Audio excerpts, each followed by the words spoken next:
Quiero plantear, yo sí que me interesa mucho el tema, como sabes, que lo hemos hablado y tal, el tema de los estudios y los IPTs. Van alguno que nos ha mandado ya la agencia y demás. Y lo primero que quiero reivindicar es que está bien que reivindiquemos para la industria y para todos, pero para quienes no lo sepan, para quienes no lo hayan hecho nunca, deben saber que los pacientes que somos los más legos tenemos 10 días para hacer un IPT. Vale. Para hacer alegaciones a un IPT. Vale. Entonces, que como aquí están personas que tienen influencia sobre eso, vale. que también lo reivindiquen, ¿no? Vale.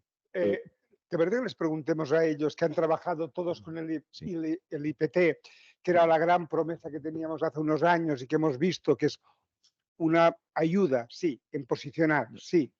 Bueno, en resumir lo que está resumido, lo que resumimos, que igual resumimos mal.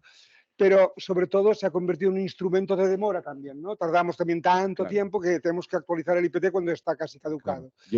Yo quiero poner para que nos lo comenten y porque creo que a lo mejor con algunos compañeros y compañeros que he hablado, yo pongo un caso real que ha llegado, que lo he comentado contigo, que ha llegado esta semana antes de ayer, nos llegó uno, ¿vale? Tenemos 10 días, somos personas con discapacidad visual, somos legos para responder. La administración tenía 180 días para hacerlo. Por ejemplo, y ha tardado, pues entró en septiembre, creo que a Revalmez llegó en septiembre y ha llegado ahora.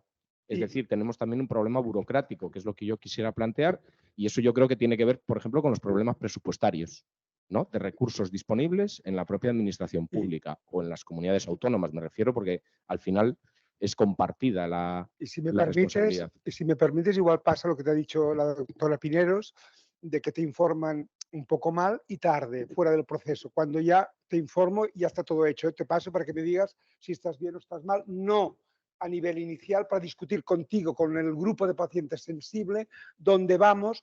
Y si, como decía también Isabel, si el ministerio lo ve tan claro que una terapia no aporta, es como ponerse rojo una vez, pero no 1000. Di que no en tiempo y lo razonas. Y lo haces transparente. Efectivamente. Entonces, y por último, para la industria también, y bueno, y para los demás, lo digo como un comentario abierto por lo que podamos aportar, que es por qué a los pacientes no se nos facilita el acceso a esos estudios también, igual que se pide, durante el proceso de elaboración de esos estudios, cuando pasa de fase 2 a fase 3, porque es que cuando tenemos oportunidad de hablar con el científico y que nos explique, y entonces tendremos un mejor criterio o podremos empujar un poco más de cara a las administraciones, ¿no? Y de cara a nuestras familias y explicarles mejor a nuestros asociados o a nuestros compañeros. Gracias. No sé, la experiencia con el famoso IPT que tenéis. Yo he de decir que yo soy clínica y yo, por ejemplo, una reivindicación que tengo es que los clínicos casi no tenemos voz en la redacción de los IPTs. Hay farmacéuticos, básicamente, ¿no? Economistas, pero médicos conocedores de aquella patología casi no hay. Entonces, nosotros también nos encontramos con el IPT, que si tenemos que hacer alguna alegación, una vez ya está realizado. Por lo tanto, yo también reivindico el rol de los profesionales médicos que conocemos la enfermedad en la redacción de dichos IPTs y el por qué no estamos o casi no estamos. Y para mí tengo todos los respetos hacia los farmacéuticos, pero básicamente no han visto un enfermo en su vida o casi no han visto. Entonces, no, lo siento. Entonces piensas, bueno, perdón, si usted no ha visto un paciente y después ya que tengo el micrófono y me encanta hablar y que hay un colectivo de pacientes aquí reivindicamos el fármaco, ¿no? El tratamiento, pero yo creo que como colectivo de pacientes y de enfermedades minoritarias y el impacto que puede tener en la propia enfermedad el fármaco, también debéis reivindicar una atención de excelencia en atenciones en unidades multidisciplinares, porque esto va a tener un impacto en la evolución de la enfermedad. A veces nos centramos exclusivamente en el fármaco. Y yo que me dedico a enfermedad de motoneurona, sea la AME, sea la enfermedad, la ELA, siempre digo lo mismo. Centremos nuestros esfuerzos en el fármaco, pero centremos nuestros esfuerzos en luchar por centros de excelencia, por centros donde tengamos una atención multidisciplinar, porque eso suma al bienestar del paciente, al impacto en la enfermedad, más allá del fármaco. Y ya está. Posiblemente estos equipos, estas ERS o estos centros Cataluña, que son en línea con las ERS, o los CESUR, en su caso son más recortados, ahí sí que hay los equipos de salud, donde están los médicos, enfermería, farmacéuticos, logopedas, fisios, que también necesitamos.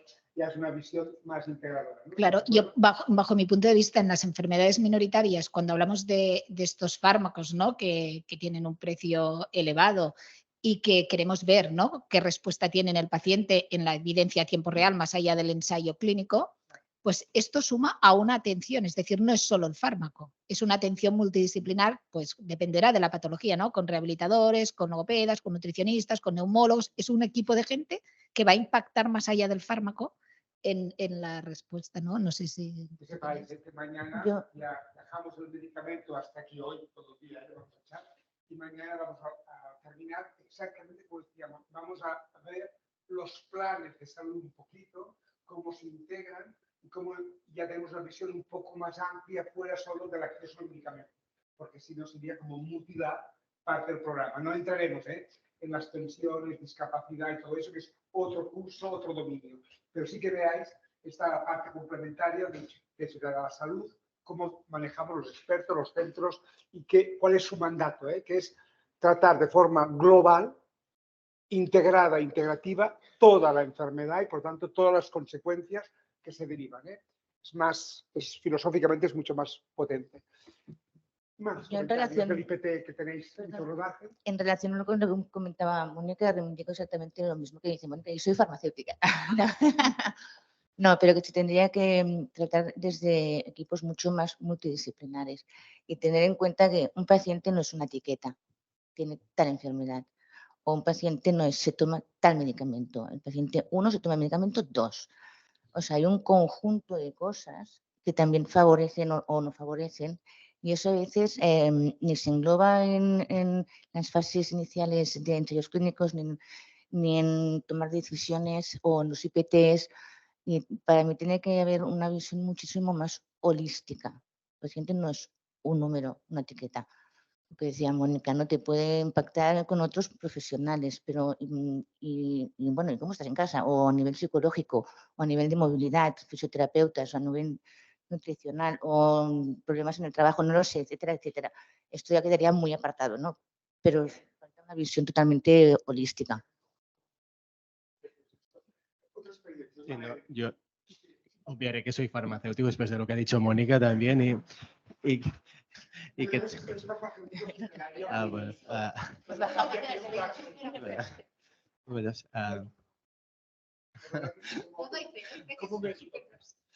no, yo creo que tiene razón en la reflexión del tiempo que damos para hacer comentarios, ¿no? La participación de pacientes, pero iría un poco más allá. Y lo decía Mónica, ¿no? No se trata de tener 10 días seguro después de que el IPT está concluido como un procedimiento de alegaciones para comentarios externos. No se trata de ser parte del procedimiento. Yo creo que lo que hay que pedir es que haya pacientes como parte del procedimiento evaluador, igual que ocurre, ¿no? con otros comités, y que no sean un agente externo al que se les consulta una vez está finalizado, sino que igual que hay que hacer, ¿no? pues tener este engagement con clínicos, con pacientes y que formen parte de los comités. No siempre es sencillo, porque es verdad que ocurre con clínicos también, que hay que saber, cuando los incorporas, hay que saber tener una visión un poco transversal, ¿no? y que va más allá de la propia enfermedad que uno tiene, está representando, de la que forma parte como asociación, sino que probablemente te toque opinar de muchas otras cosas, ¿no? Y por tanto hay que saber juntar las dos cosas. Saber consultar a los clínicos y a los pacientes expertos en esa enfermedad, y también tener representantes que de una vez que sepan tener esta visión más transversal de las cosas, ¿no? Yo creo que los procedimientos hay que mejorarlos, tienen mucho margen de mejora. Decías que los 180 días es un poco diferentes. Esto es la Directiva de Transparencia de Precio y Financiación. El IPT tiene unos procedimientos diferentes que también son muy mejorables, porque como dices, la administración, las comunidades los primeros, porque es verdad que la gobernanza la tiene la agencia española, pero formamos parte y por tanto debemos asumir también, ¿no? las debilidades que tiene a todos los que participamos. Es muy mejorable. Nos tomamos mucho tiempo y luego dejamos 10 días al resto para que opinen. Debemos de acortar el tiempo en el que los elaboramos y debemos de ser capaces de dar el tiempo suficiente para que quienes tengan que opinar como agente externo opinen, ¿no? Y la pregunta, que lo decía Mónica, a lo mejor es que clínicos y pacientes no son agentes externos, sino que son sistema de salud Y entiendo que la industria sí que es un agente externo por el conflicto de interés claro que tiene, ¿no? Con el medicamento, pero pacientes y clínicos a lo mejor hay que dejar de considerar a los agentes externos, sino como parte interna del sistema de salud y que formen parte desde el principio en la elaboración, ¿no? Tema salud, ¿qué pensáis? Vosotros, nosotros, ¿somos o Yo estamos pienso- excluidos? ¿Os sentís excluidos?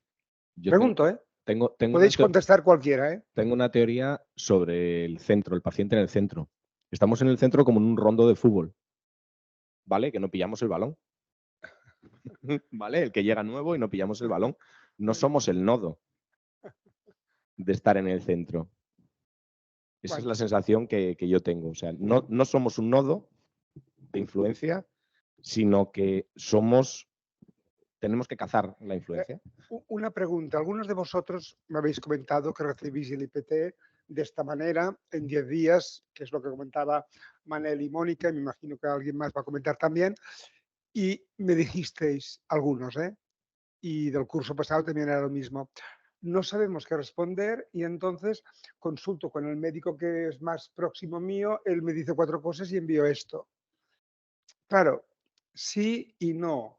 Está muy bien consultar con tu médico, lo recomendamos siempre, o con tu farmacéutico de cabecera también, si sabe. Pero de alguna manera, lo que queremos fomentar desde el curso es que vuestra mirada de la enfermedad, de cómo se posiciona y cómo lo vivís, esta percepción que es insustituible, no soy yo que lo puedo contar en vuestro nombre, lo queremos fomentar, es decir, una participación más directa vuestra. Y tenemos en mente, lo hemos parado y lo sabéis porque el IPT en este momento está en fase de evaluación como instrumento, en plazos, lo que decía Manel, porque una de las peticiones que han hecho todos los que han hecho el curso, que sois casi rozamos 300 pacientes formados en esta aula en nuestro país, que es una cohorte de pacientes bastante importante, nos han dicho un curso de IPTs corto de un día porque no sabemos qué responder. Y teníamos la idea de hacer un taller de un día para trabajar en casos reales de IPTs para que vosotros pudierais perder este miedo en contestar. Esto lo tenemos aplazado, es una idea que tenemos, la queríamos haber hecho, la haremos cuando el Ministerio y la agencia nos den el visto bueno, porque lo que no vamos a hacer es trabajar así sin que ellos puedan recepcionar esta vuelta de información. Pero sí, inaceptable que no estemos en el centro del, como decía Manel, y desde luego ser consultados al final y en 10 días tengamos discapacidad o no, no es procedente. Es una invitación a que no me digas nada casi, casi no cuento contigo en el fondo. No sé, otras visiones, no sé si Marta, que estás allí, el IPT lo ves como una herramienta que nos puede ayudar o nos confunde. Porque van a poner el precio allí, ¿eh? Nos van a poner el supermercado dentro. Te lo digo. IPTs, yo creo que yo soy más positiva. No, tengo el micro conectado. Los IPTs es positivo. O sea, yo creo que lo tenemos que tomar como un elemento positivo, ¿no? De punto de encuentro, sobre todo, para mí lo más positivo es el punto de encuentro entre las diferentes comunidades autónomas. Es el punto donde se sientan las comunidades autónomas en la mesa, hablan y discuten. Eso es muy positivo. Pero claro, todo se puede mejorar, ¿no? Y a partir de aquí pues tenemos que construir. Entonces, yo creo que está bien que haya la voluntad de evaluar el IPT. Esto ya quiere decir que es un elemento que está vivo, que quiere decir que no lo podemos mejorar, no es una cosa que está cerrada, sino que todo el mundo sabe que esto puede mejorar y esto es importante. Se ha dicho y se ha trasladado varias veces que faltan agentes. A mí no me gusta tanto hablar del paciente en el centro. Yo soy una persona que me gusta pasar relativamente todo y lo que soy desapercibida. Yo creo que todos somos iguales y los agentes todos tienen que ser iguales. Dejémonos de chorradas del paciente en el medio y no sé qué, y todos sentados en la misma mesa igual. Nadie es mejor que el otro, pero todos son importantes y todos tienen que estar. Clínicos, tienen que estar los pacientes, esto se ha dicho. Ahora bien, yo el comentario que quiero hacer es verdad que necesitas pacientes informados, porque no todo el mundo se puede sentar en la mesa. Si yo ahora os pongo un IPT en la pantalla y os digo, oye, vamos a comentar el impacto presupuestario y la parte de evaluación económica, que es, por cierto, patética, una cosa así más o menos del IPT. Y lo comentamos, nadie va a saber hacer comentarios. De hecho, algunos de los que estamos aquí en la mesa tampoco podríamos hacer comentarios. Eso quiere decir que se necesita formación. ¿De acuerdo? Entonces, para eso, ¿no?, tiene mucho valor esto que estáis haciendo vosotros. Para podernos sentar todos en la mesa, tenemos que tener un nivel de conocimiento más o menos básico compartido, para que cuando os envíen, ¿no?, en los días que sea, da igual. Lo importante no son tanto los días, porque yo os puedo asegurar que a nosotros nos pasa lo mismo a veces, que te pueden llamar a nivel nacional o de la comunidad autónoma y te dicen, oye, para mañana necesito esto, y dejas de dormir y ya está, no pasa nada.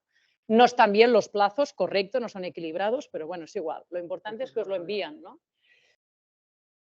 Pero tenemos que estar formados para ello, ¿eh? Entonces, esto que estáis haciendo aquí es muy importante, aparte de para vosotros mismos, ¿no? Yo creo que luego puede hablar Cristina. Marta está ahora empezando, pero Cristina ya lleva muchos años y claro, sentarte en una mesa de decisión, para mí, que yo me he sentado con ella en Cataluña y oírla hablar, participar, ¿no?, pues yo hay muchas cosas que ya ni las digo, ¿no?, porque las dice ella. Entonces, esto es lo que tiene que pasar. Si queremos que tengamos un IPT o el documento que sea, da igual, que lo tenemos que mejorar y que está claro que tienen que estar todos los agentes participando, tenemos que estar formados, ¿eh? Esto es importante, no tanto discutir que está bien el tiempo, sino que podamos dar un feedback, que no tengamos que recurrir, que lo podemos recurrir fuera porque tengas alguna duda. Yo también pregunto a los clínicos cuando tengo alguna duda porque yo no soy médico, yo tengo mis dudas, ¿no? Tengo mi conocimiento, pero lo complemento con otros, correcto, pero tengo que tener un nivel para poder participar. Y esto yo os animo, Cristina puede hablar, o luego Isabel, que toméis este guante, que no lo dejéis aquí. Es decir, que tenéis que ser pacientes activos en la decisión para poderos sentar en esas mesas. Para eso recibís esta inversión en conocimiento, que yo creo que es muy importante, ¿eh?, para que luego pase pues como Cristina. No sé, Isabel, si quieres decir. Sí, no, yo solamente añadir, yo estoy de acuerdo con todo lo que se ha comentado. Yo creo que vosotros no tenéis que estar en el centro, tenéis que estar en la mesa. El centro era cuando un paciente no tenía conocimiento, no tenía formación ni información, pero ahora yo creo que eso se ha superado y tenéis mucha más información y más formación que otros evaluadores que evalúan medicamentos sin ser expertos en lo vuestro, ¿vale? Vosotros sois expertos además en la patología en la que generalmente padecéis y eso hay que tenerlo en cuenta. Yo sí quiero dejar claro que el IPT no está vinculado con el proceso de financiación, ¿vale? Son dos procesos diferentes, que hoy por hoy el proceso de financiación es el que tiene que cumplir los 180 días, que es la directiva de transparencia, pero el informe de evaluación del IPT es un informe adicional que ayuda, en este caso a los técnicos del Ministerio y a los miembros de la Comisión Interministerial a tomar mejor las decisiones. Pero no existe una ley que obligue a que tengas que tener un IPT para tomar una decisión de financiación. El problema es que hemos convertido lo que no es obligatorio en obligatorio. Un informe que tarda 440 días de media en hacerse. 440 días. Y además se ha decidido que se haga para todos los medicamentos y para todas las nuevas indicaciones. Si no tienes recursos, lo tienes que hacer. No te vas a someter a esos plazos porque no puedes cumplir. ¿Qué estamos haciendo? Un cuello de botella. Un cuello de botella. El IPT es fundamental y es un informe valiosísimo cuando está en tiempo. Cuando está tarde ya no es valiosísimo porque está suponiendo un año de demora en los pacientes. Entonces, seleccionemos qué medicamentos. No es necesario hacer el IPT de todos los medicamentos y todas las nuevas indicaciones. Seleccionemos para qué medicamentos es necesario, hagamos un informe en condiciones, contando con los pacientes desde el principio, contando con las sociedades científicas desde el principio como expertos y dando esas garantías de qué objeciones tienes. Te explico, pues esta objeción yo, administración, no la veo, no la comparto por esto y por esto. Y te lo explican. Entonces, ¿puedo hacer una pregunta de ignorancia? O sea, los IPTs es algo del Estado español, ¿no? si otro país miembro de la Unión ese fármaco ya lo ha evaluado y ha emitido un juicio, ¿por qué no podemos extrapolar la decisión de otro país miembro? Porque estamos creando también a veces inequidades de acceso dentro de los países miembros. Y yo, bueno, participé en una cosa del Consejo Económico y Social Europeo y ves, ¿no?, las inequidades. Entonces, mi pregunta es, ¿por qué no se puede utilizar un informe ya realizado por otro país miembro de la Unión? De hecho, se utilizan. El técnico del ministerio, yo cuando estaba en el ministerio, se utilizaba muchísimo los informes del NICE, se utilizaban mucho los informes de la Comisión de Transparencia francesa, el informe canadiense, se utilizaban todos los informes que te ayuden a hacer el informe español dentro del proceso de financiación, se utiliza. El IPT es una herramienta valiosísima. El IPT es un informe de posicionamiento terapéutico de ese medicamento en nuestro país. En el sistema nuestro. En nuestro sistema, Sí. teniendo en cuenta las alternativas que tenemos disponibles. Y aporta muchísimo valor, pero no vale para nada si no está en tiempo. Entonces, no puede ser sustituido por otro. sí, de hecho hay un reglamento. Pero un momento, el informe, ¿qué quieres decir? ¿Coger el informe en base a qué? ¿Con qué información quieres cogerlo de otro país? Del NICE. Sí, pero ¿qué tipo de información? Pero una cosa es la valoración clínica, eso es una cosa que tú la puedes adoptar de otro país, pero la valoración económica no. Yo creo que lo iba a decir ahora Perdón, Isabel. pero es que la valoración económica solo vienen algunos de forma piloto. Por alguna razón, además, que no entiendo, que no es tampoco muy entendible, no gusta, y lo hemos notado por lo menos en nuestro sector, no gusta ni a la industria, ni a los clínicos, ni a nadie que veamos la parte económica. Esta parte mal escrita que comentaba. Esa parte mal escrita. Esa parte que, por ejemplo, les pongo un ejemplo. De hace unos meses llegó un informe de un medicamento novedosísimo, para una enfermedad superminoritaria. 55 personas estimaban el informe, 13 millones de euros al año para el sistema, ¿vale? Y dijimos, ¿solo hay de eso? ¿Solo hay 55 personas? ¿Tan restringido está? Porque sí que veíamos que hay otras patas en estudio. Lo único que hicimos fue levantar un teléfono y llamar al CESUR más cercano, a uno de los CESURes. Y en ese año habían entrado 55 pacientes nuevos, de los que probablemente más de la mitad pudieran cumplir los requisitos. Es decir, en la parte económica es muy importante también del paciente. No podemos esperar al final o a que nos lo den o no, porque al final estamos perdiendo equidad. Si es que, evidentemente que hay que cambiar el modelo, pero a lo mejor no solo en lo que es la parte más técnica. De verdad nos tienen que escuchar un poco más a los pacientes y a las sociedades científicas, que a los clínicos también, ¿no? Que saben cuántos pacientes tengo yo en mi hospital de esta enfermedad. No planteemos eso, porque luego, claro, si no hay financiación para ese medicamento, que además tenía implicaciones en otras patologías, nos podemos perder en eso, porque al final es lo que va pasando, ¿no? La farmacéutica defiende sus intereses, presentan biosimilares o mejoran un producto cuando va a entrar otro para que no le saquen del mercado, y todo eso también tapona al sistema, ¿no? Creo que eso sabemos que ocurre todos. Pero no pensemos que solo se hace evaluación económica en el IPT. La evaluación económica que de verdad cuenta es la que se tendría que hacer dentro del proceso de financiación. Claro. Porque es cuando tú tienes ya una propuesta de precio y puedes establecer el coste real dentro del proceso de financiación. La evaluación económica que se hace en el IPT es una evaluación económica que no es certera, porque utiliza estimaciones hasta precios chinos. Disculpadme. Entonces, si esa evaluación económica no puede hacerse en condiciones y se tiene que hacer dentro del proceso de financiación para tomar una decisión, que se haga ahí y bien hecha, con costes, no con precios. Bien hecha, con rigor. No colguemos un apartadito y digamos que hemos hecho una evaluación económica y tardemos 6 meses. Claro. En lo previo, en todo lo previo, quiero decir, solo con esto concluyo. Solo todo lo previo.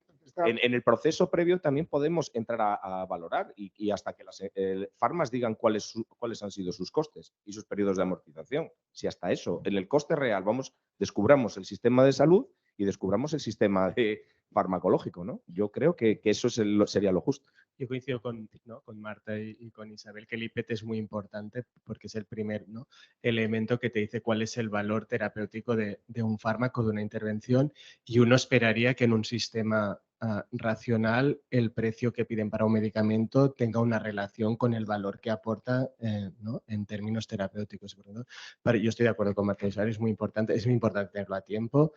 Y en cuanto a la evaluación económica, Marta lo ha repetido, lo importante es hacerla bien, ¿no?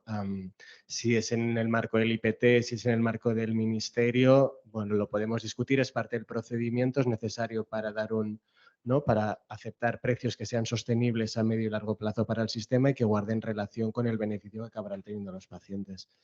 En cuanto a lo que decía Mónica de si puede haber documentos europeos, lo apuntaba Isabel, hay un reglamento europeo de evaluación de tecnologías sanitarias que va en esta línea, en tener un documento que se centre solo en el valor terapéutico. El precio, cuando saltamos al marco europeo, por hablar en plata, es un follón, porque no hay realmente una voluntad o un marco general para alcanzar acuerdos, porque la capacidad económica de los países es muy diferente, porque, bueno, pues nadie quiere pagar más que el otro, por más que tenga más capacidad económica, ¿no? Por tanto, es un poco más complicado, pero en términos terapéuticos se puede hacer, hay un reglamento europeo que está aprobado y el futuro irá seguramente por esta línea. Veremos cómo el IPT se adapta a este reglamento europeo y si seguirá siendo necesario o el IPT será una transposición de lo que se acuerda a nivel europeo. No lo sé, yo creo que esto lo tendremos que ir viendo, pero sí que hay unas normas y hay un reglamento europeo de HTAs aprobados que va en esta línea. Igual el IPT famoso debe evolucionar, ¿no? En este sentido más positivo. Lo digo para no quedarnos en la parte tan negativa. Hemos escuchado esta mañana y ya lo habéis podido ver o lo habéis vivido, que es un poco, como no tenemos tanta transparencia en la parte del ministerio, nunca la ha habido, como las negociaciones son un poco pues ad hoc o personales, como los pacientes no están, ni se les espera mucho tampoco por allí, como los profesionales tampoco, mejor que no vayan mucho porque también igual molestan, y los de la economía de la salud dispuestos a gastar más o todo lo que nos den y no a ahorrar, pues que se queden quietos y deciden ellos y no sabemos qué deciden, ¿no?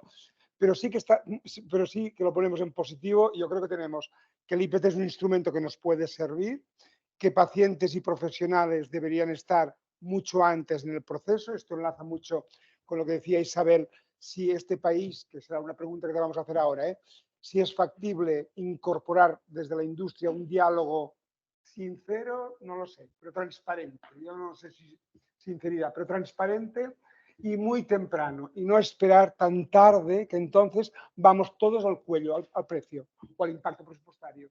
Entonces ya no hay debate del valor. Ya hemos llegado tarde, ¿no? Es como hemos quemado las naves. Y también pensamos que el IPT como tal debe evolucionar en proyecto, en procedimiento, en transparencia, en todo este proceso. Isabel, has hecho una propuesta muy interesante. ¿El sector nos sigue? Bueno, yo hablo... Te lo pregunto, no, te lo pregunto abiertamente. Es decir, ver, podemos esperar que las industrias sí, innovadoras, sí, potentes, que tienen medicamentos transformadores, como decía Marta, si funciona una cosa, lo tenemos, será cara o no, podemos discutir el acceso, podemos discutir... Mira, desde el momento, Pepe, en el que una compañía farmacéutica multinacional apuesta por una investigación clínica en nuestro país, yo creo que tenemos que verlo como claramente positivo. Lo que es muy difícil es explicar que esa participación que tiene esa compañía en esa investigación clínica, que además nos interesa que sea en las fases más precoces posibles, porque además es cuando el paciente, bueno, va a tener antes la disponibilidad del medicamento, ¿no? Es muy difícil explicarle a una compañía multinacional que se está peleando por traer ensayos clínicos a España que luego el medicamento se autorice y el medicamento luego al final no se financie. Eso es muy complicado de explicar, porque esa compañía farmacéutica cuando vuelve a su central, hablemos que esto no es, hay pocas compañías nacionales, esto es un concepto global. Tenemos, no voy a decir nombres, compañías multinacionales que tienen oficinas en todos los países desarrollados. Si yo tengo una compañía nacional, que voy a mi central y digo, yo quiero investigación en España, así que en España se hace una investigación fabulosa. los médicos estupendos, el sistema estupendo, el hospital maravilloso. ¿Qué ha pasado con el medicamento? Ah, no, es que no está financiado. ¿Cómo esa compañía nacional luego va a su central y dice, no, es que sigo queriendo investigación? Ah, no, pero oye, pero es que en España es muy complicado, porque no es un entorno predecible. Hay esta percepción. Esa percepción existe.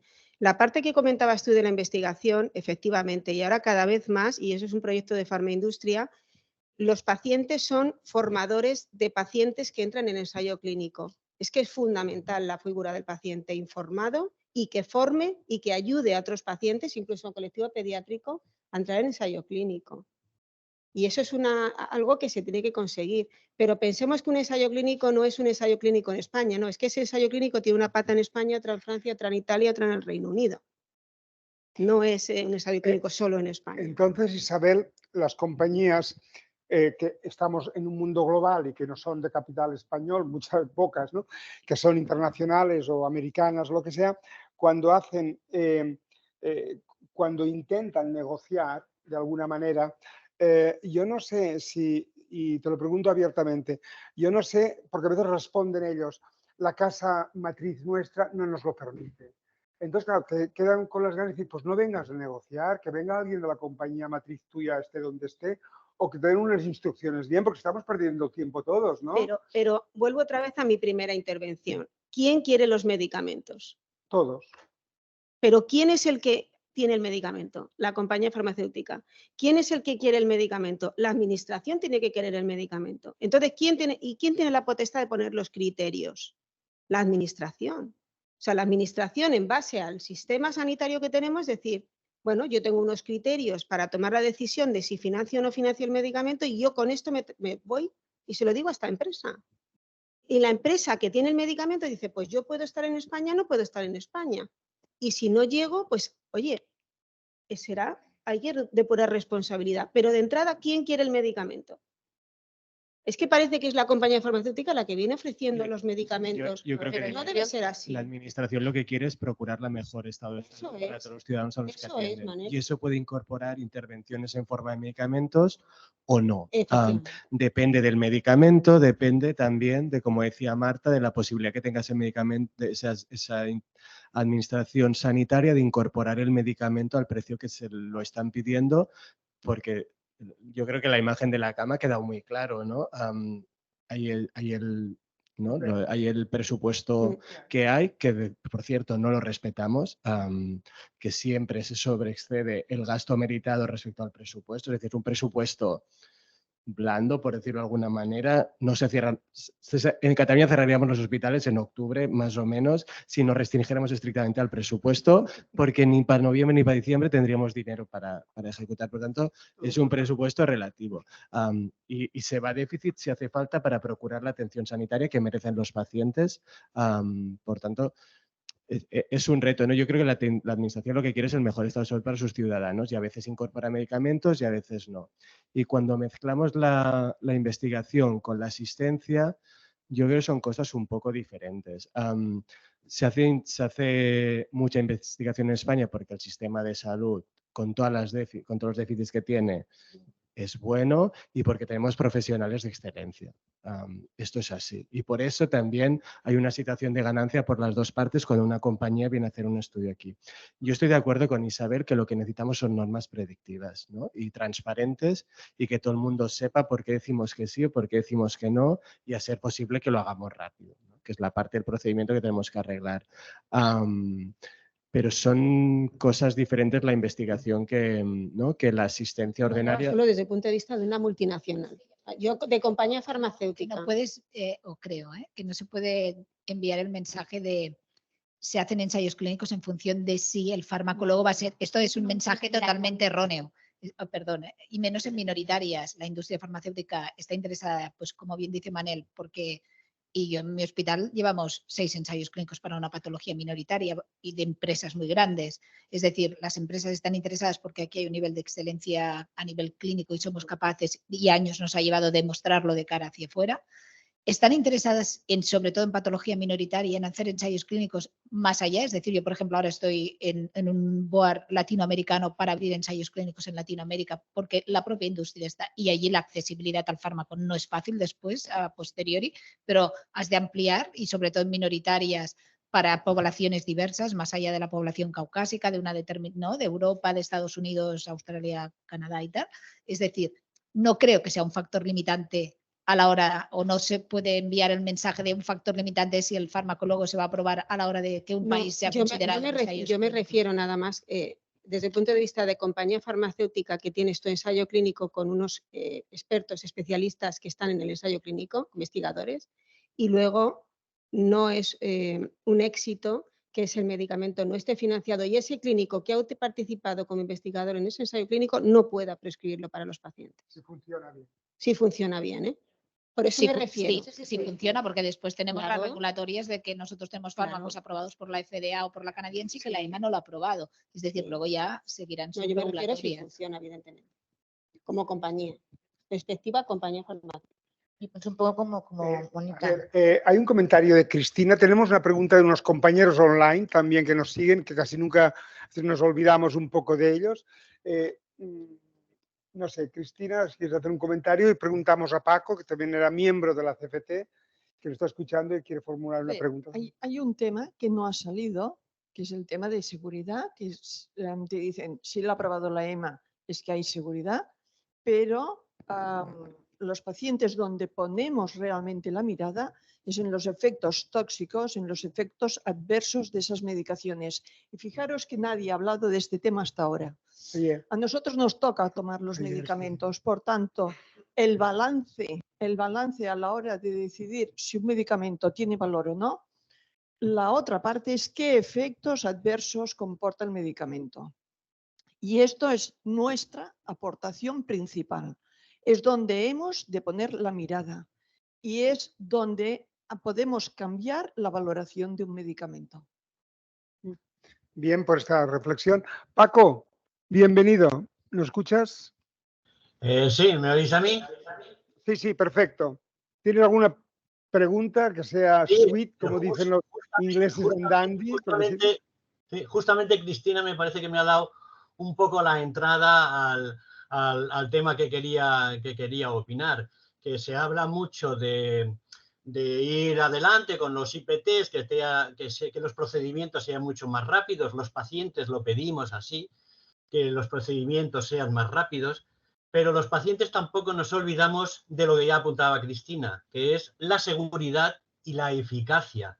Y para eso sirven los IPTs que están bien hechos. Y estar bien hechos implica muchas veces, y el otro día en la presencial creo haberlo dicho, ¿no?, implica un elemento muy importante, que es la transparencia.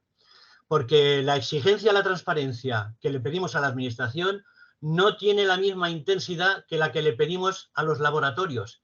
Y los laboratorios, evidentemente, juegan con sus propios intereses y para periodos de 440 días, como apuntaba Isabel, es verdad que no son soportables razonablemente, pero es que hay compañías que incluso no hacen ni la presentación del medicamento a nivel de España y a lo mejor lo están presentando en Francia o en Alemania. ¿Por qué? Porque el Producto Interior Bruto alemán les da como para decir mañana mismo si es necesario o al cabo de un mes. Pero su sistema nacional no es el nuestro. El nuestro es de asistencia universal y no podemos perder esa perspectiva, ¿eh? Y en Alemania la pueden aprobar para las cuatro las que financian, joder, se me ha un poco el nombre, las mutuas, ¿no?, que pueden acceder directamente, pero no es equitativo, no es lo mismo. Es decir, que defiendo en este sentido que haya un buen criterio de seguridad, de eficacia, y si necesito 200 días para ello, yo los quiero como paciente, ¿eh? Ahora, desde el punto de vista administrativo, todo es evidentemente mejorable, pero se está en general, incluso desde Europa, desde Farmaindustria, se está presionando como mucho a todo el proceso y nadie habla de estos elementos de seguridad y de eficacia que en muchos casos, y muchas de las moléculas nuevas, por ejemplo, carísimas, carísimas, a lo mejor luego no tienen la eficacia que se había contemplado inicialmente y que las hemos pedido como locos. Todo eso. Bueno, Paco, como se nota que son años que llevas en la comisión y que nos digas también algunas verdades, ¿no? Que no todo lo que se autoriza aporta al final lo que esperábamos. Y entonces desde los pacientes no lo pedimos todo, pedimos lo que decíamos antes, ¿no? Lo que es bueno, funciona, está demostrado, vamos a por ello y busquemos solución. Y lo que no, muchachos, pues chao, chao. Isabel, te han tirado un mensaje ahí. A ver. Sí, bueno, a ver, yo creo que los objetivos del IPT no es valorar la seguridad de los medicamentos. La seguridad de los medicamentos y la eficacia de los medicamentos ya la ha hecho la Agencia Europea del Medicamento cuando concede la autorización. Cuando un medicamento está autorizado significa que tiene un balance beneficio-riesgo favorable. No significa que el medicamento sea inocuo. Ningún medicamento es inocuo. Lo que te cura te mata. Es exactamente el mismo. O sea, esta frase se aplica para cualquier medicamento. Pero no podemos cuestionar la seguridad del medicamento ni pretender que el IPT va a valorar la seguridad del medicamento, porque no se hace para eso. El IPT lo que busca es posicionar el nuevo medicamento en nuestra prestación farmacéutica. ¿Qué aporta de ventaja con respecto a lo que ya tenemos? Pero no entra a cuestionar si el medicamento es seguro, porque si no fuera seguro, no se tendría que haber autorizado. Y entra un poco en parte a esto que os he comentado al principio de quién hace qué. La Agencia Europea tiene su objetivo, demostrar que el medicamento es de calidad, seguro y eficaz. Lo que hacemos en España cuando tomamos las decisiones de financiación es ver qué es lo que aporta, porque el cliente, en este caso, es el Sistema Nacional de Salud, que es un sistema, bueno, pues universal, y efectivamente hay otro componente que es el componente económico que no entra en la parte de autorización, ¿vale? Entonces, yo os pediría, el medicamento cuando se utiliza es muy importante que luego se registren todos aquellos efectos adversos que no estaban contemplados en un ensayo clínico, porque el medicamento en vida real se utiliza en un perfil de paciente que no es exactamente el del ensayo clínico.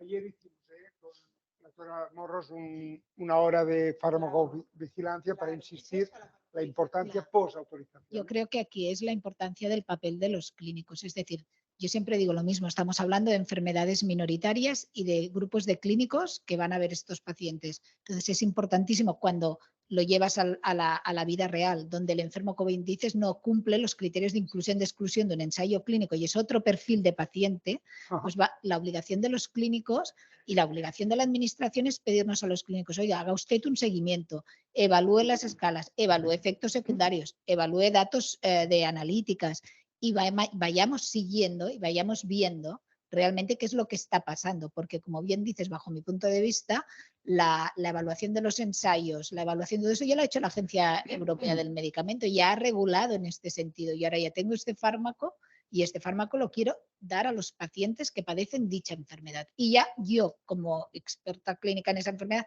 ya me dedicaré a hacer el seguimiento que ustedes me reclamará a la administración para ver realmente qué está pasando en la población española cuando la estoy tratando y sobre todo que son enfermedades minoritarias, que no estamos hablando, vamos a controlar a todos los hipertensos del país, que esto yo creo que es inasumible y nadie nos lo pide, ¿no? Con los fármacos para la hipertensión, creo, o la diabetes o lo que sea, ¿no? Pues aquí yo creo que es importante.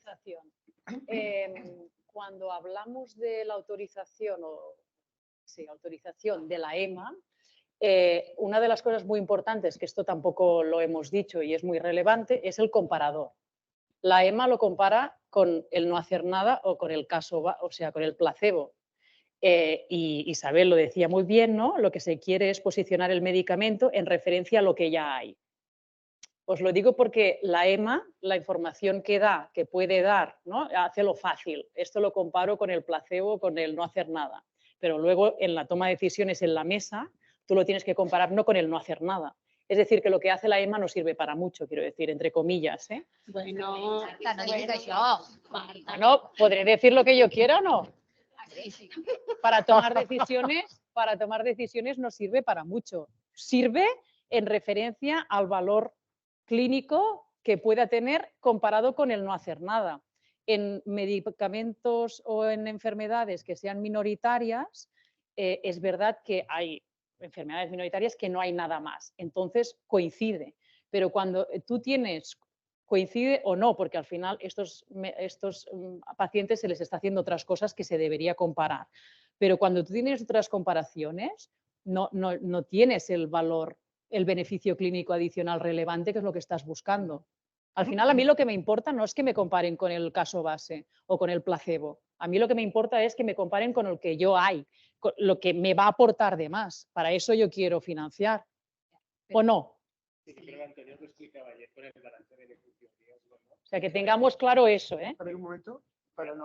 Marta lo expresa así, yo lo diría un poco diferente a lo mejor, pero querían decir lo mismo, ¿eh? Responden a objetivos diferentes. La autorización de la EMA responde a un objetivo, que es que el medicamento ese tiene más beneficios que riesgos. Se evalúa eficacia, seguridad y calidad y los beneficios superan a los riesgos. Si los beneficios superan a los riesgos, se puede autorizar. Pero es verdad que la autorización no prejuzga que sea mejor o peor que otras alternativas de tratamiento que tengamos y tampoco prejuzga que el beneficio vaya a ser muy alto o solo moderado. Y eso lo ha dicho Isabel, hay medicamentos espectaculares y eso es así. Hay medicamentos que cambian cursos clínicos de enfermedades y hay medicamentos que en términos de aportación clínica son moderados. No digo que no aporten nada, pero cambian poco lo que es el patrón de una enfermedad. Y es verdad que la Agencia Europea tiene un objetivo muy concreto que es demostrar un balance beneficio-riesgo. No necesariamente que ese medicamento que se está autorizando sea mejor o peor que lo que ya tenemos o en caso de que no tuviéramos nada, que el resultado sea muy relevante o solo un poquito relevante. Y eso es importante tenerlo en cuenta también. Son objetivos diferentes. El primero es lo que explicaba ayer Antonio, ¿no? Del balance beneficio-riesgo. El segundo es lo que hacen las HTA, ¿no? Las agencias de evaluación de tecnologías sanitarias. Cuando habláis del NICE, cuando habláis del HAS, cuando habláis del AIFA, ¿no? Cuando habláis del IPT, lo que hace es mirar cuál es el beneficio en relación con las alternativas y en términos de magnitud incremental respecto a lo que estamos haciendo ya, que puede ser espectacular y eso hay que ponerlo en valor. También hay fármacos con resultados espectaculares y hay otros que no tanto. A lo mejor el problema es que algunas compañías, cuando su medicamento es de los que tiene un valor bajito, o no son capaces de verlo o no quieren verlo por todo lo que conlleva ser un medicamento con un valor moderado y por lo tanto que la administración quiera pagar también un coste moderado por esa intervención. Y ahí es parte del problema, ¿no? Cómo vinculamos el precio que pagamos por las intervenciones con el valor clínico que nos están aportando, básicamente porque tenemos el dinero que tenemos y hay que gestionarlo para ser capaces de procurar el mejor estado de salud a toda la ciudadanía. No tenemos más dinero del que tenemos y ya os digo que el sistema de salud gasta más dinero del que tiene para dar respuesta a las necesidades que tenemos. Por tanto, es un reto y cuando hablamos de... Marta os explica qué parte del presupuesto gastamos. Es verdad, ¿eh? El presupuesto debe ser de unos 11, 12.000 millones, yo creo, ha subido este año. El gasto ejecutado puede subir hasta los 13, 14.000, ¿vale? Y cuando hablamos de esos 12.000 presupuestados, ¿cuántos pueden ser en medicamentos? El 25%. El 25% es para pagar medicamentos. El año pasado gastamos en Cataluña 3.500 millones de euros para pagar medicamentos, sin contar la aportación que hacen los pacientes en las recetas y sin contar lo que gastan los hospitales privados. 3.500 millones de euros no se lo gasta ningún departamento de la Generalitat, más allá de salud, obviamente, y de educación. Y es más de la mitad de lo que se está gastando en educación. Lo digo por poner en contexto también de lo que estamos gastando.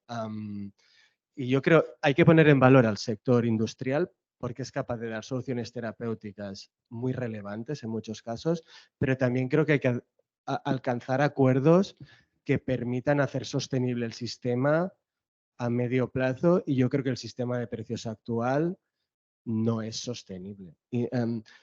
Impactos o gastos ejecutados de 3.500 millones de euros en medicamentos con crecimientos del 5, 7, 8% cada año son insostenibles. Es que no, Y de hecho, que pasemos cada año el gasto ejecutado respecto al presupuestado ya nos tiene que dar una idea de que no tenemos la capacidad económica que queremos para hacer frente a las intervenciones que queremos.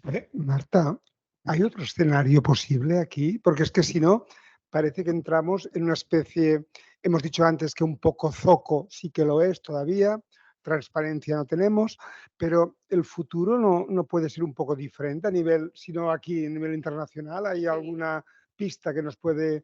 La EMA está trabajando en ello. O sea, la EMA tiene voluntad de cambiar esto y de que el comparador sea el comparador correcto, para que entonces sí que pasará lo que decía la doctora, ¿no? Que es que podremos coger los datos, ¿no? Y podremos utilizar todos los datos. Todos los países utilizarán los datos porque el comparador será correcto.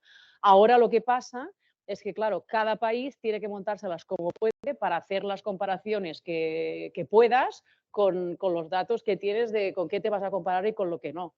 Porque al final tú lo que quieres mirar ya no solo es para la financiación o para el precio, es que yo lo que quiero saber como paciente es cuánto más me aporta esto con lo que yo ya tengo.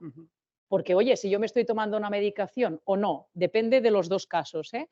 Pero si en el caso que yo tenga una medicación alternativa me va a aportar tantos efectos adversos o lo que sea, pues esto lo puedo cuantificar. Otra cosa, los efectos adversos los cuantificamos, se pueden cuantificar dentro de lo que es el beneficio en salud y se pueden contar y se pueden atribuir dinerito a los efectos adversos. Quiere decir que hablamos de los efectos adversos como, no, los efectos adversos dentro del análisis y dentro de la evaluación los metemos dentro y si no están metidos dentro está mal. Y luego otra cosa, el IPT, yo creo que es una cosa relevante que igual nos la hemos dejado, es un resumen de información. Es un resumen.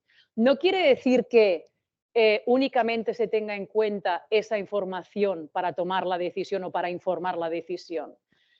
Yo y algunos cuantos más pensamos que el IPT no está bien resumido. Es decir, que vosotros imaginaros que estáis en una mesa, en una reunión y que llegan, no sé, de hecho, bastantes informes, por desgracia. Deberían llegar menos informes. Llegan bastantes informes. Algunos que se solapa la información. Otros, pues, con información diferente. Y entonces se llega a un informe que es el IPT, que se utiliza mal utilizado, como decía Isabel, ¿no? Algunas partes de información y se resume mal. Porque hay muchos, ¿no? Hay muchos apartados que dices, hombre, pero aquí nos hemos dejado, se resume mal, ese es otro problema. Y se publica caducados y se publica, claro, el resumen está mal hecho. Esto es como cuando tú quieres hacer un comentario de texto, te lees el texto y dices, esto lo entiendo perfecto, voy a hacer un resumen, te lees el resumen y no te enteras de nada. Está mal. El IPT es el resumen. Entonces, lo que tenemos que tener claro es que es un resumen de información. Muy importante que esté bien hecho porque esto es lo que publicas, lo que da la cara. No salen los 40 no, pero 3 o 4 informes que informan eso, que son tochos, ¿no? ¿Cuántas hojas tienen los tochos? 300 a veces, 300 hojas. Claro, eso no se va a publicar. Ya no por un tema, es que yo no quiero que se publique, ya no por un tema de confidencialidad, porque ¿quién se va a leer eso? A mí me pasan un tocho como ese y yo no me lo leo. Entonces, hay mucha información que se une en lo que es el IPT, que es lo que da la cara. Lo que da la cara está mal, no se resume bien. Y entonces, esto es lo que nos llega. Entonces, lo que tenemos que decir es que, por favor, toda la información que se calcula, que está bastante bien dentro de los estándares, pues que se resuma bien. Lo que tiene que pasar es que el IPT dé la cara la información correcta. Y también tener en cuenta que el IPT es una fotografía. Es la fotografía como resultado de la evaluación en ese momento. Y cambia. Por eso digo que con tanta evolución, tanto avance que hay en los nuevos medicamentos, hay veces que se publica un IPT y ya tienes un competidor encima de la mesa y ya publicarías otro IPT distinto. Entonces, un informe no vale para todo. No podemos pretender que ese informe sirva para tomar la decisión en la comisión interministerial, para tomar la decisión luego en las comunidades autónomas y para que el clínico pueda ir a la página de la agencia y ver cómo es el posicionamiento de ese medicamento. No vale para todo. Tenemos que tener en cuenta para qué queremos ese IPT. Porque si queremos que sea para tomar la decisión, solo nos vale para eso. Entonces, ¿qué hace publicado? Si somos capaces de actualizarlo porque queremos que tenga un valor para que alguien, una asociación de pacientes, una sociedad científica pueda acudir a la agencia y mirarlo, tendremos que actualizarlo. Y no que hay IPTs colgados desde el año 2013. Tenemos más preguntas. Sabíamos que esta mesa es como un infinity. Quiero decir, no como el sonar, ¿no? De músicas ponen un infinity y estás bailando hasta la madrugada y no tiene fin. Bueno, los que son jóvenes, a mi edad se baila menos, ¿eh? Os voy a pedir que sean preguntas ya muy directas, cortitas, para que nos dé tiempo, en estos 10 minutos que nos quedan, de sacarle un poco más de jugo a esta discusión. Bueno, yo no querría romper el debate porque me parece muy interesante, pero sí me gustaría introducir un aspecto en el coste, ¿no? Hablábamos del coste del medicamento, del coste de todo lo que supone. Robert. Y después hablaba Cristina de los efectos adversos. Mi duda y mi cuestión es ¿en qué momento se introduce el precio, por decirlo de alguna manera, del coste emocional de un medicamento? Y lo pongo en contexto, ¿vale? Yo tengo una hija que ahora tiene 5 años y cuando tenía 8 meses le detectaron un retinoblastoma y lleva, no sé, hemos perdido la cuenta de anestesias, de resonancias, de sueros, de pinchazos y demás. Pero su gran trauma a día de hoy es el colirio, de dilatación de los ojos. ¿Y por qué? ¿Por qué su gran trauma y por qué no quiere ir al hospital? Porque pica. Y pica porque le están introduciendo el mismo colirio que se introduce a los adultos, ¿vale? Es un colirio que evidentemente beneficio-coste es perfecto, ¿no? Tiene un coste súper bajo y dilata en 10 minutos, entonces es perfecto. Pero para pediatría es horrible, es lo peor, es contraproducente totalmente porque la carga emocional que induce es enorme. Entonces, la duda es, ¿se contempla? Y si no se contempla, ¿cómo deberíamos contemplarlo y cómo deberíamos introducir que no sé si desde la administración o desde las farmacéuticas, alguien diera el toque de atención cuando se hace el seguimiento y que dijera, oye, no, esto no vale para pediatría. Es un medicamento totalmente que no es válido. Introducimos unas gotas de dilatación pediátricas que no piquen. Claro, yo creo que aquí es la importancia del papel de los clínicos, porque yo creo que en todo este berenjenal de la farmacia, de la economía y tal, perdemos al clínico que ve el paciente y que sabe que tiene un niño de 5 años y que el niño de 5 años no le tiene que poner eso, sino que tiene que sustituirlo por otra cosa, ¿no? Por otro colirio que sea especial para el crío, que no le duela, que no le pique. Pero no existe. No existe. Pero yo lo pongo como ejemplo de el clínico verá esa necesidad y dirá, oiga, señores, deberían mejorar esto, ¿no? Entonces, esto es lo que nosotros como clínicos, la verdad, los IPTs, las evaluaciones económicas de los IPTs y todo esto nos dan mucha rabia porque decimos, ostras, nosotros ya sabemos evaluar los artículos clínicos publicados, ya sabemos ver la evidencia de si el fármaco funciona o no, sabemos qué tipo de paciente tenemos, sabemos que si hay 2 opciones. Yo, por ejemplo, que me dedico a una patología que se cae la intratecal, es decir, pinchar, hacer una punción lumbar, y el oral. Sabré qué perfil de paciente y en qué paciente deberé utilizar uno y qué beneficios me aportará el otro, o si he de hacer un switch, ¿no? de una forma a la otra. Es decir, la importancia, sé que no gusta lo del paciente en el centro, no es que sea el paciente en el centro, es que el paciente es el ciudadano con una enfermedad que cualquiera de nosotros podemos tener cualquier momento de nuestra vida, somos los importantes, ¿no? Como ciudadanos enfermos, ¿no? Y los clínicos que conocemos a estos pacientes somos los que debemos, ¿no? tomar o ayudar a tomar determinadas decisiones al economista, al gestor, a la industria farmacéutica, ¿no? Porque somos los que realmente estamos viviendo, el paciente vive la enfermedad y el clínico el que la vive más de cerca porque lo está acompañando a lo largo de toda su vida, ¿no? Yo solo como un apunte, estoy totalmente de acuerdo con lo que dice Mónica, pero solo que hubieran equipos multidisciplinares y cada vez en etapas más previas. O sea, cada vez irlo avanzándonos, empezar a participar desde los inicios, no cuando ya está todo la ahí, que dices, bueno, ahora el margen de maniobra que tienen los clínicos, los papás, los pacientes es poco. Si se nos incluyera un equipo en unas etapas más iniciales, pues a lo mejor podría ser una ayuda. Yo solo añado a lo que has comentado tú, que efectivamente ese es un caso en el que tú no buscas más eficacia ni buscas mejorar la seguridad, sino buscas una formulación adaptada para el colectivo pediátrico. Y efectivamente el colectivo pediátrico es ahora mismo debería ser un objetivo tanto de la administración como de la industria. ¿Qué ocurre en España? Esa es la llamada innovación incremental, que llamamos, que no es la disruptiva, no es la terapia génica, pero es que es algo tan básico como utilizar una presentación para un colectivo pediátrico. Y mi pregunta es, ¿estaríamos dispuestos en nuestro país a sentarnos con una compañía farmacéutica a promover el desarrollo de una formulación pediátrica y reconocer que esa compañía farmacéutica está haciendo una inversión en desarrollar ese medicamento pediátrico? Un medicamento que a lo mejor vale 2 euros. 2 euros. Yo creo que la conveniencia sí que forma parte del valor que tiene un medicamento. Hacerlo más conveniente le da valor, especialmente para algunos colectivos. Es verdad que entras en la discusión de cuánto más valor aporta y, por tanto, cuánto más estás dispuesto a pagar. Hay herramientas para intentar ver cómo se traduce en términos de calidad de vida, ¿no? Y demás.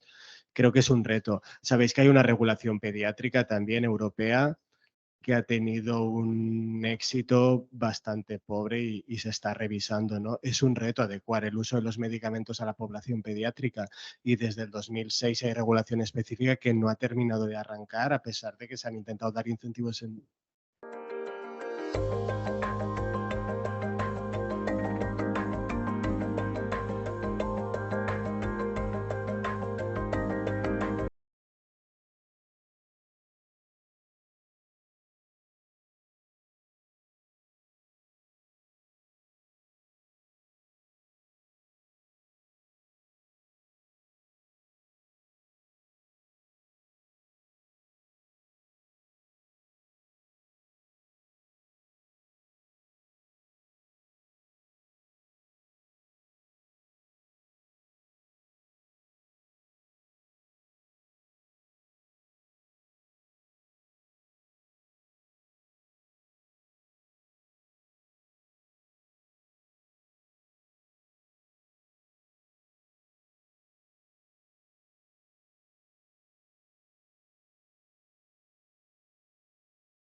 Gracias, corazón, por estar con nosotros.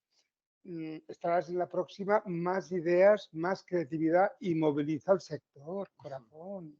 Te ayudamos en ello. Venga.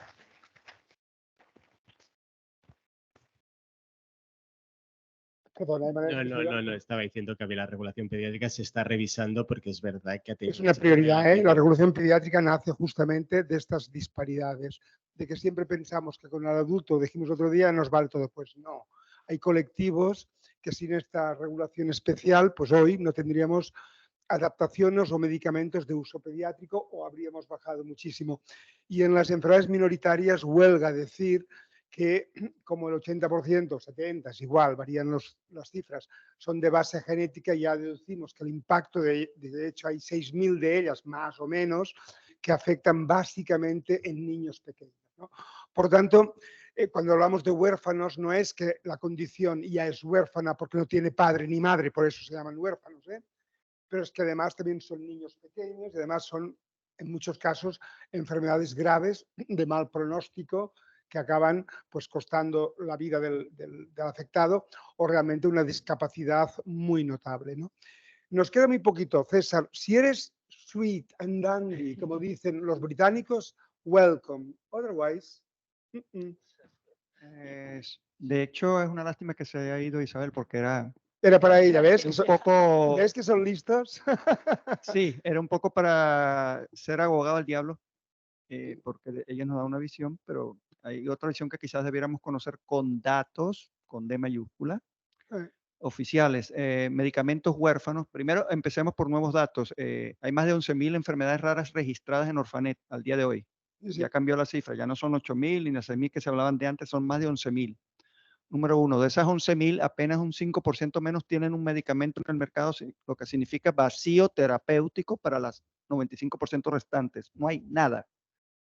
Y en muchas de ellas ni siquiera hay investigación preclínica. En mi caso, síndrome de Angelman, somos muy afortunados que tenemos 4 ensayos clínicos de posibles medicamentos que estaremos tocándole la puerta a la EMA en los próximos 5 años, si Dios quiere.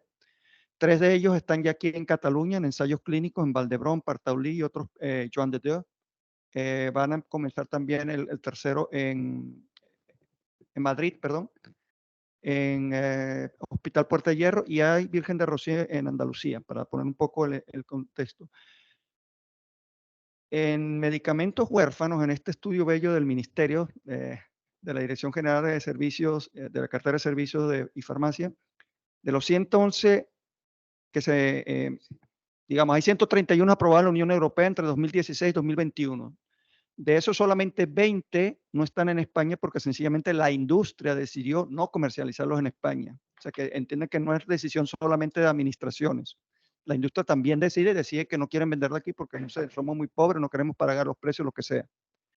De esas 29 tienen resolución de no financiación, de esas 111, y veamos las causas de por qué no se financian esas 29. En la mayoría de los casos, el 39%, 11 no se han financiado por, y cito, incertidumbre de beneficio clínico. Además, el precio propuesto supone adicionalmente un elevado impacto presupuestario, como dice Marta, no correspondiéndose con el valor clínico aportado, como podría decir la doctora ya al final, por lo que el impacto en términos de racionalidad y justicia distributiva en el contexto de uso de los recursos clínicos es adverso. Informe oficial. Y estas decisiones también se toman en otros países de Europa y la FDA americana también, no nos engañemos. Dice más o menos lo mismo. Mira, el beneficio clínico que tú supuestamente obtuviste en el ensayo no me es suficiente para que esto se financie. Luego, apenas un 18% es porque se hizo racionalización del gasto público. Finalmente, hay 3 que el laboratorio decidió, de esos 28, no presentar ningún precio. Eso es una decisión también, que si yo decido no presentar precio, entonces te la tengo que denegar por resolución, porque es lo que establece, digamos, las leyes. Y en 32% existen alternativas terapéuticas disponibles a menor coste. Entonces, como vemos, no es solamente que, bueno, nosotros los buenos traemos ensayos clínicos y nos matamos por traer ensayos clínicos a España, pero la administración son los malos porque no nos aprueban. Era un poco para responder un poco a Isabel, que hay otra visión con datos, repito, datos puros y duros, que en algunos casos son ustedes laboratorios que no las traen. En otros casos no me demuestra beneficio clínico. En otro caso, y en un caso muy menor es por racionalización de gasto. Entonces hay otra visión. Y un poco la pregunta, ahora sí, dentro de este contexto, que se planteó ayer y un poco lo asomó Manel hoy. ¿Qué pasaría, por ejemplo, si hacemos lo que hicimos para la vacuna del COVID a nivel europeo? Así como estamos hablando de hacer valoraciones de los resultados clínicos, ¿por qué no hacemos también una valoración de precio a nivel europeo? Claro, y eso me lo respondió Isabel un poco fuera de cuando estábamos tomando café. No todos tenemos los mismos sistemas sanitarios y lo puede atestiguar aquí nuestro representante de Portugal, que nos hable de cómo es el sistema sanitario en Portugal y si ellos podrían permitirse pagar lo mismo que pagamos en España, como nosotros no podemos pagar lo que pagan los alemanes, como Eslovaquia, Estonia y todos los pequeños de la Unión Europea. Entonces, un poco creen que es viable, y si no es viable hacer esto a nivel europeo de un solo precio o negociar el precio en conjunto, de repente damos un precio a los más pobres de la Unión Europea y otro precio a los que tengamos más dinero. Lo que tú estás formulando es lo que ha propuesto Eurordis, que es que hubiera un precio horquilla en Europa, donde hubiera varios niveles dentro de este precio que se pudiera ajustar por el Producto Interior Bruto de cada país. Y de hecho ya han hecho. Países nórdicos estarían de este estilo, países balcánicos estarían aquí y los países mediterráneos, que somos los 5 o 6 del sur de Europa, estaríamos en una zona intermedia, para que el precio estuviera este gradiente adaptándose a esto. ¿Tú lo ves factible esto? Me lo preguntáis a mí, ¿no? Bueno, como reflexión, quiero decir. Yo lo veo factible. Yo solo os digo lo que pasa. Y es entre países es muy difícil compartir la información. Es decir, en una misma comunidad autónoma, entre hospitales, es imposible. Hay precios. Bueno, Josep ya ríe porque él lo sabe. Lo sabe bien. Entre hospitales no se dicen los descuentos, porque tú preguntas, ¿quién pone el precio de los medicamentos? El ministerio. Mentira. El ministerio pone un precio alto, o sea, un precio, un tope, ¿no? Y luego a nivel de comunidad autónoma se negocia, hay descuentos, etcétera, y a nivel de hospital, digan lo que digan, se vuelve a negociar y hay descuentos, unidades gratis y no sé qué. Entonces, ¿quién pone el precio? Los hospitales. Entre hospitales, en la misma comunidad autónoma, tú le preguntas al de compras o al de servicio de farmacia, oye, no, el servicio de farmacia normalmente no lo saben, o algunos sí. ¿Cuánto has negociado tú? ¿Cómo te lo voy a contar? Pues si yo he negociado esto, a ti ya te espabilarás, te espabilas tú. Claro, si esto pasa a nivel micro, ¿no? Esto es mi pobre análisis, pues claro, a nivel macro, ¿no? A nivel entre países, ¿esto qué va a pasar? Entonces, yo creo que está bien la idea de fijar una horquilla. Esta horquilla tiene que ser una horquilla ancha para que no nos pasemos ni por abajo ni por arriba y además no fijemos un intervalo relativamente razonable y luego, o sea, nunca sabremos lo que se paga en cada uno de los países. No. Eso solo lo sabe, de hecho, cada uno de los países y la farma, pero la farma tampoco sabe lo de los competidores. Por lo tanto, o sea, lo que necesitaríamos es una base de datos de cada una de las farmacéuticas, ¿no? Cada una de las empresas, para cada una de las patologías y tal. Esto es imposible. O sea que me parece una cosa bien, ¿no? Pero un poco difícil. Tenemos dos cosas. Cristina tiene un mensaje un poco al final que le vamos a pedir que sea muy, muy breve, pero creo que es importante. Unas reflexiones que las podemos compartir. Manel y al grupo, y también a Mónica, también a Marta, pero sobre todo también a Marta también. Desde el ámbito, digamos, autonómico que estamos ahora nosotros aquí, como pasa con el resto de comunidades, habida cuenta que son los que pagan, ¿nos queda un margen real de intervención en toda esta cadena?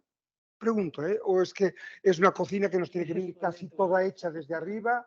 Es como un bakery, lo tomas o lo dejas y si no, chao, chao. No está mal la pregunta para terminar. Yo creo que en España las transferencias en sanidad, ¿no? Recaen en las comunidades autónomas. Yo creo que el encargo que tiene una comunidad autónoma es hacer, ¿no? La planificación asistencial de la mejor manera posible porque es la competencia que le ha sido transferible y es su obligación, ¿no? Y yo creo que lo ha dicho antes muy bien Mónica. Es verdad que el medicamento a lo mejor tiene una dinámica propia y tiene una relevancia pues muy elevada por beneficio y también por coste, pero no deja de ser una intervención más. Y por tanto, es muy importante, y ella hablaba de las redes de expertos clínicos, del manejo asistencial. Yo creo que es muy importante que el medicamento se integre como parte del proceso asistencial completo. Y la ordenación del proceso asistencial incluye el medicamento como una intervención más. Y por tanto, yo creo que sí que nos queda margen para la implementación. Yo creo que sí que tenemos que intentar ser respetuosos y coherentes con las decisiones jerárquicas superiores. Si el Ministerio dice una cosa, la tenemos que cumplir. Si la Agencia Europea dice una cosa, la tenemos que cumplir. Pero dentro del ámbito competencial de la ordenación y de la planificación de la asistencia, entre ellos los medicamentos, nos queda margen. Y nos queda margen para volver a llamar a la industria si no vemos claro que no nos encaje presupuestariamente alguna intervención que queremos utilizar. Podemos volver a hablar con ellos y llegar a nuevos acuerdos para buscar soluciones. Yo creo que buscar nuevas soluciones es parte de la obligación de una administración para procurar la mejor atención posible. Y por tanto, yo creo que sí que queda papel, no solo por posibles acuerdos con la industria, sino también estrictamente por la ordenación asistencial completa, desde el diagnóstico hasta el tratamiento, entre ellos, en algunos casos, los medicamentos. Yo quería decir una cosa de lo que ha apuntado César, que me parece súper relevante. Es verdad que muchas veces le damos vuelta a cómo estamos, ¿no? 500 días, 50% más o menos, pero creo que es muy importante lo que tú has hecho, ¿no? No solo cómo estamos, sino por qué estamos así. Porque para buscar soluciones no basta con saber cómo estamos, hay que profundizar y ver por qué estamos así. Y aquí habrá que ver soluciones. La industria no es un organismo único, hay muchas industrias, hay comportamientos muy diferentes entre unas y otras industrias. Isabel viene como representante de una patronal y dentro de su patronal hay muchas compañías diferentes y hay algunas que ni siquiera deben formar parte de la patronal que ella representa. Por lo tanto, creo que hay muchas industrias diferentes, creo que hay que buscar las soluciones. La solución a lo mejor no es la misma, si es que tardan o no presentan registro, o si es que los precios son muy altos, no se adecuan al valor. Creo que hay que buscar por qué nos pasa. Y cuando sepamos por qué nos pasan las cosas, que es lo que tú reflexionabas ahora, será más fácil encontrar soluciones. Más allá de que el propio procedimiento hay que mejorarlo, seguro, tiene margen y por tanto siempre eso aplica seguramente a cualquier cosa y por tanto sí que hay que profundizar en la mejora de los procedimientos, pero también en por qué nos pasan las cosas, porque no sabemos por qué nos pasan las cosas sin un diagnóstico. A ver si lo digo bien, si un diagnóstico bueno, será difícil aplicar el tratamiento que toca también. Una cosa para cerrar mi mi intervención. Yo creo que es importantísimo para volver a interlocutar con la industria farmacéutica, insisto, es importante que los pacientes y los clínicos nos metamos en la cabeza que tenemos que aportar datos. Y aportar datos quiere decir pues visitas periódicas, recogiendo que a veces los pacientes dicen qué pesado que eres, otra vez esta escala, otra vez esto. Tenemos que recoger todos estos datos para poder darlos a la administración y la administración puede decir, oiga, volvámonos a sentar, usted en el ensayo clínico obtuvo esto, pero llevado a la vida real, el resultado es este, la evidencia que tenemos, nos deben facilitar a los clínicos recoger estos datos también porque es más presión asistencial a nuestra actividad diaria, pero es una obligación que tenemos para poder después volvernos a sentar con la industria, volver a interlocutar y poner en duda o no, o apoyar, no, bajo mi punto de vista, los resultados del ensayo y todas las conversaciones previas. Ya no tengo nada más. La reflexión que nos decía Marta, la doctora Trapero, por dos motivos. Porque desde España se ha sugerido alguna vez, y desde los pacientes también, que podría haber como en el Sistema Nacional de Salud a dos niveles, España y Europa. En nuestro caso, podría haber una especie de hucha en el Sistema Nacional en Madrid, que secuestrara el dinero que las comunidades autónomas en este momento dedican a los huérfanos, todo esto en Madrid, hacer una especie de hucha y desde allí que se fuera pagando y descargar esto desde la responsabilidad más autonómica. Aquí ha habido respuestas de todo, ¿no? Podemos romper un cachito de la Vall d'Hebron que se paga desde Madrid, el resto del servicio se da todo completo, lo pagamos aquí, es que no lo entendemos. Y este concepto de hucha se ha subido a Europa. Y hay algunos que piensan que los huérfanos y los ultrahuérfanos podrían ser mejor manejados si hubiera una especie de hucha a nivel europeo y desde Europa se pagara a todos los casos en Europa.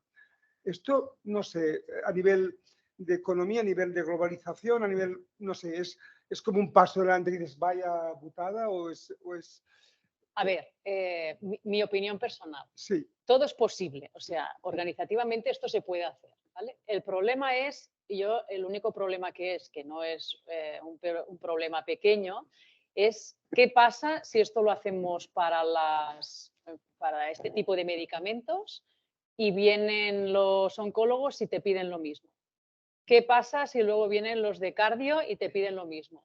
¿Qué pasa si luego vienen los de respiratorio y te piden lo mismo? ¿Qué hacemos con todo esto? ¿Lo elevamos todo arriba y entonces esto se paga a qué? ¿A nivel europeo?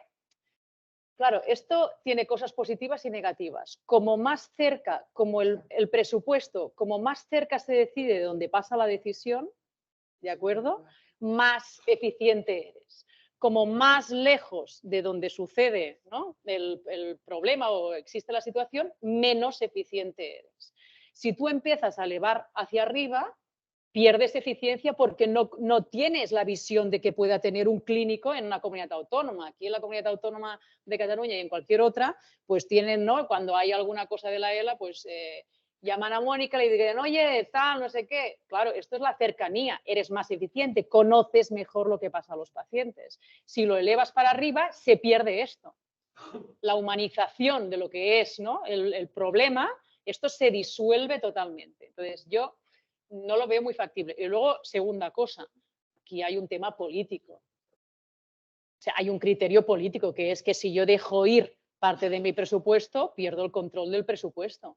Y esto está descentralizado. Por lo tanto, yo esto lo veo, o sea, no lo veo, creo que no va a pasar, porque las comunidades autónomas no van a decir, sí, hombre, voy a dejar yo de controlar este dinerito para que me lo controlen desde arriba. Una parte del coste de tu procedimiento lo atribuyo aquí y otra parte me la pagarán a cachitos cuando pueda desde otra parte, ¿no? Y que, como dice Marta, es una solución técnica posible que hay que analizar. Pero este dinero, este presupuesto es adicional o es el mismo que dejamos ir, porque Marta os enseñaba la cama, ponerle barreras a la cama no convierte la cama en más grande. La cama es igual de grande, pero está partida en trocitos, por tanto, no sé si nos lo solventa y no dudéis que la cama se nos terminará quedando pequeña otra vez, por mucho que la partamos, porque se incorporarán nuevos fármacos y tendremos que estar pidiendo permanentemente que el silo que hemos reservado para huérfanos cada vez nos lo hagan más grande. Por tanto, no da dinero adicional. Descentralizas y pierdes la perspectiva global y se terminará quedando pequeño siempre, porque vendrán nuevos huérfanos, incrementará el presupuesto y hará que el silo que había reservado para huérfanos sea insuficiente y tengamos que pedir más dinero para alimentar ese silo y continuar pagando eso. No sé, yo creo que es una solución técnica, es una posible, pero tiene sus desventajas también. Yo creo que la cama que nos ha sacado Marta para ilustrarnos en el sur de Europa se convertiría casi en una litera de aquellas de varios pisos. En una cuna, a lo mejor. Y sin escalera, ni para subir ni para bajar, o sea que sería muy difícil. Tenemos que acabar ahora sí con una presentación que le voy a pedir a Cristina que vaya muy veloz, porque en principio no la teníamos prevista, pero es un mensaje que nos puede pasar, puedes hablar desde aquí. Antes sí que quiero deciros, Mónica, no te vayas, ¿tienes alguna cosa que te gustaría decir? Sí, no, te pregunto, porque cerraremos con Cristina solamente, si te has quedado, yo sé que eres muy activa, si te has quedado con algo que te gustaría decir este colectivo que no has dicho.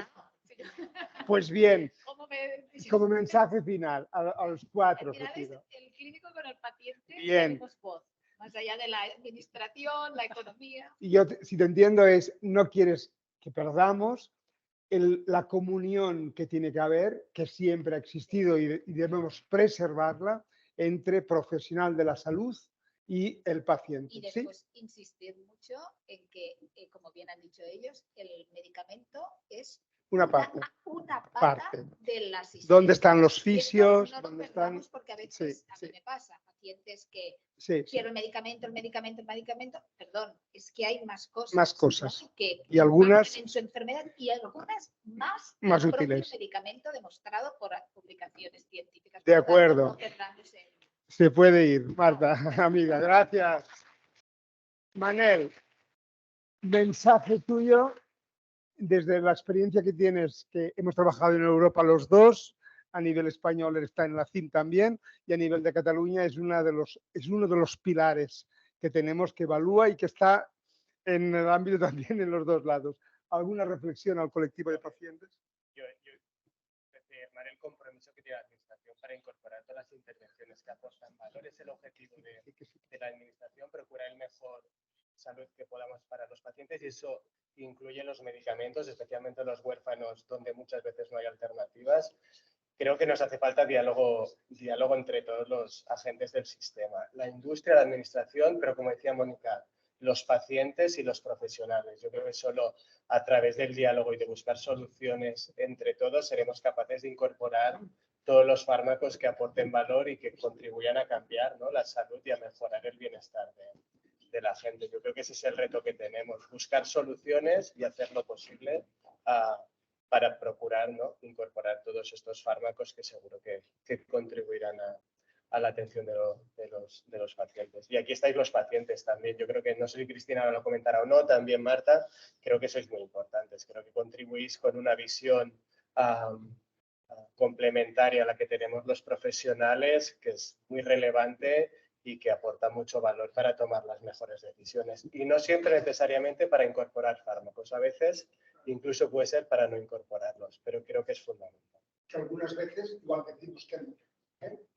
O sea, que por mucha presión que haga. Marta, nos has llevado al foco. Nos has hecho ver que aquí hay magia también en muchas decisiones.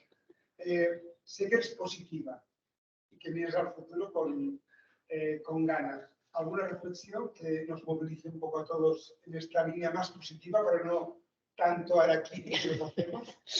Bueno, yo diría, para poder evaluar necesitamos datos y necesitamos que todo el mundo esté implicado en la recogida de datos, ¿no? Como decía Mónica.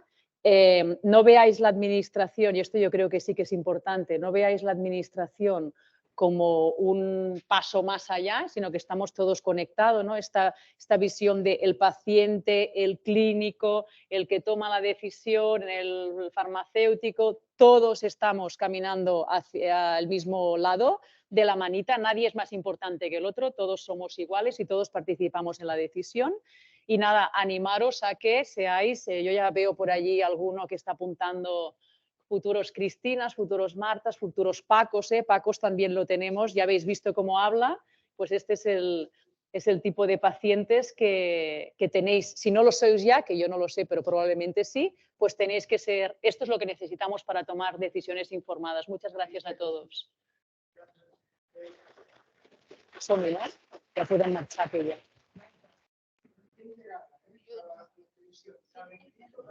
Ayer. 24 horas, sí.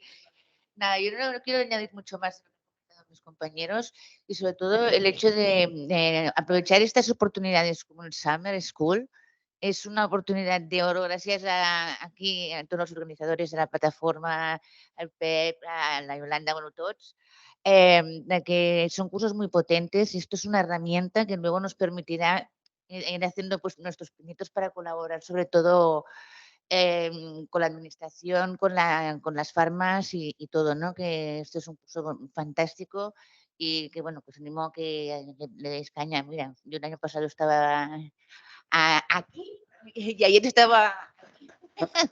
Pero nada, que muchísimas gracias. Te animamos.